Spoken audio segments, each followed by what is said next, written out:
This is the Minecraft world we have been building for LDShadowLady for the past 6 months. The end goal is to surprise Lizzie with the completed map and see if she'd like to play through it with us. After the holidays, I logged back into the world for the first time in a few weeks to continue building Lizzie's map. We last left off in the 5th and penultimate area of the map, Shadowcraft. The next thing we needed to add to the world were NPCs of Hayley Williams from Paramore, one of Lizzie's favorite bands, and Baby Doll from Sucker Punch, one of Lizzie's favorite films. So as per usual, I invited Lottie back on to continue building.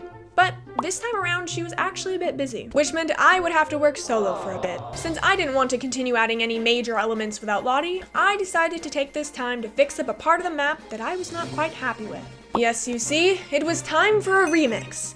A Rapunzel's Tower remix! I had recently noticed the Rapunzel area of the map was looking a bit dull, and this warranted the perfect time to fix it up. It needed a more defined and luscious environment, like the area from the film. So using this photo as my reference, I added a large river with more depth to it, lily pads and fish to liven it up a bit, and some lanterns to light up the water in the dark. I added some more definition to the surrounding cliffs, giving them height and changing the blocks they're made of. And to make this place look more like Rapunzel, a Disney film, I added some floating lanterns around the tower, of course, and a little castle peeking over the cliffs. And after a few hours of tweaking the area, I was left with this.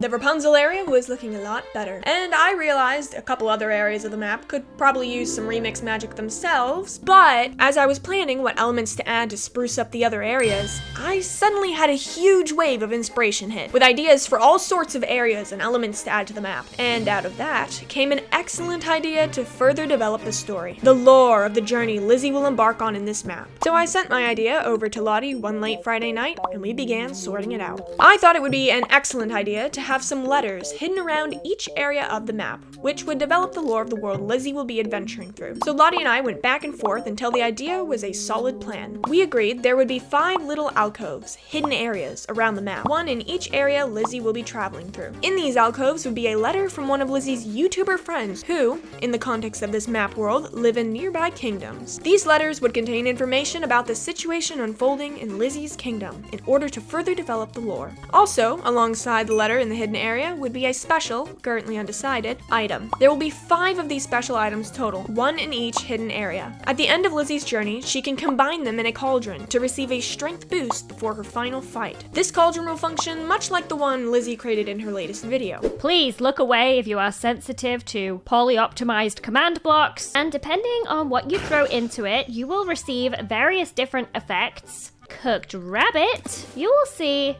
the stew starts to change. And if you add all 12 correct ingredients without making any mistakes, you'll make a good stew. But the way our cauldron will work will be based on the number of hidden items added. The more hidden items added, the stronger potion it will create, and the stronger boost Lizzie will receive for her final fight. This way, there's actually an incentive to find all 5 hidden areas. If you're new to this series and none of that made sense, I will leave the current lore and object of the map on screen now for you to pause and read. So I started creating secret areas in all 5 areas of the map, starting with the Stormwind City outskirts. Then it was on to the Disney Tunnel, and then up into Rapunzel's Tower, then in Serenity, and finally I placed one in Shadowcraft. Now I can't show you exactly where they are, as their location is to remain secret, no spoilers. So next I moved on to writing the letters that will be found in each secret area. The letter in the outskirts of Stormwind will be written by Callum CPK, and he will be informing Lizzie more about Sylvanas' intentions to use her army of Forsaken to take over Lizzie's city, and eventually all the other YouTuber cities. The Disney Tunnel will contain a letter from Ollie, who will inform Lizzie about how the citizens of her city have been captured,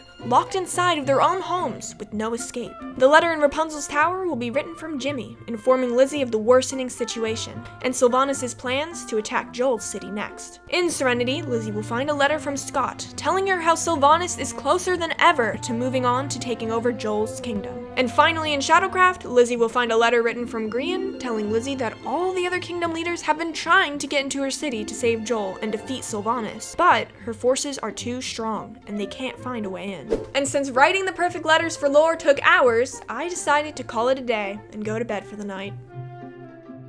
The next day, I started designing the special items that would be found in the hidden alcoves, and I organized a list of things that needed to be programmed into the map for our other member of Team LDShadowLady, Brelly, the programmer. As you can see, the list is rather expansive, so I decided not to overwhelm Brelly, and asked him just to start by helping make the stitch-in-a-wig sculpture that will go at the top of Rapunzel's tower. Now, a couple of days had passed since I sent that message, and this is when I started noticing something was off. Usually Brelly is very quick to reply to my messages, but it'd been a couple of days, and there was not even a sign of him being online. A few days later, Brelly replied and told me he had lost power and could not program for a while. On top of that, when I asked Lottie if she would be able to hop back on the world so we could continue building together, she told me she was going to be unable to build for a while, and I would likely be on my own for this video. At this point, it had been well over a month since I uploaded one of these videos to update you guys on the progress of the map, so I was feeling pressed for time. I could wait on the programming, but the building could not be put off any longer. The next thing we were supposed to add was Haley and Baby Doll to one of the last areas of the map, Shadowcraft. Flashback. The next thing we needed to add to the world were NPCs of Hayley Williams from Paramore, one of Lizzie's favorite bands, and Baby Doll from Sucker Punch, one of Lizzie's favorite films. End of flashback.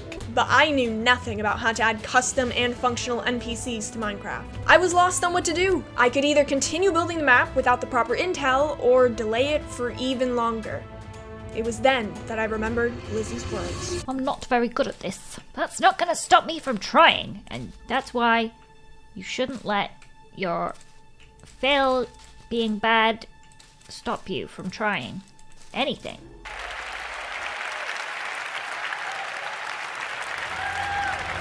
And suddenly, I knew exactly what to do.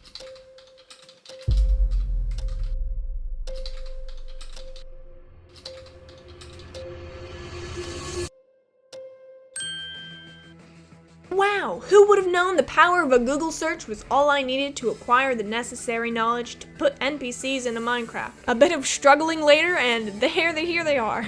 They're not functional, but they're there. If you remember, Lizzie will be obtaining the Book of Shadows from Serenity before she goes to Shadowcraft. The Book of Shadows is a magic book from Charmed that needs 3 people to be able to cast a spell with it. Haley and Baby Doll will be the 2 other people Lizzie will meet up with to cast the spell. The spell they cast will teleport Lizzie to the final area of the map, her city, under attack by Sylvanas. But I have absolutely no idea how to make all that magical spell stuff work, so I will be working with Brelly on the mechanics of that later down the line. Now, for a while, I have been aware of a missing piece of the map that has been pushed aside way too many times for way too long. Let me explain. You see, the current pathway we have built through the map is Lizzie starts in Stormwind City, goes through the Disney Tunnel, climbs the Rapunzel's tower, enters the TARDIS to travel to Serenity, grabs the Book of Shadows in Serenity, then gets back into the TARDIS to travel to Shadowcraft to meet up with Baby Doll and Haley to cast the spell to get to her city to save Joel and her city from Sylvanas. The issue is, in order to make that work, we need a duplicate of the TARDIS control room we built. We have one that takes Lizzie from Rapunzel's tower to Serenity.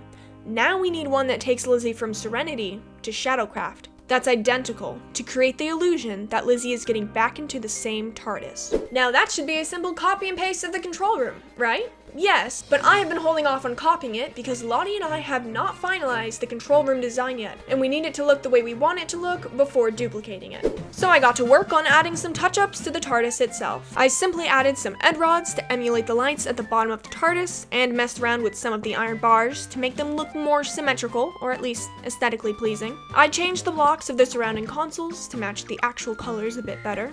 I also added some buttons and levers to make it look a bit more technical.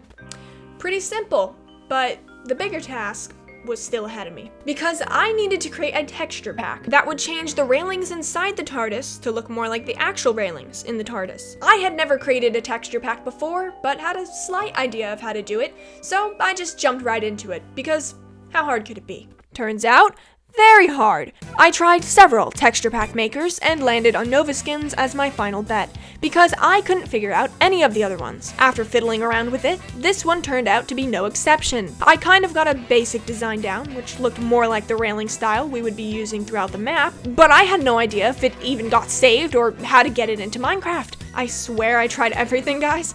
Textures, I will definitely have to work on with Burley. Pushing that aside for now, the map is really beginning to come together. Besides all the little details, Easter eggs, textures, and all the programming Burley needs to work on, the only thing left to do is build the final area of the map, LD Shadow City, where Sylvanas has asserted her rule and is holding Joel captive.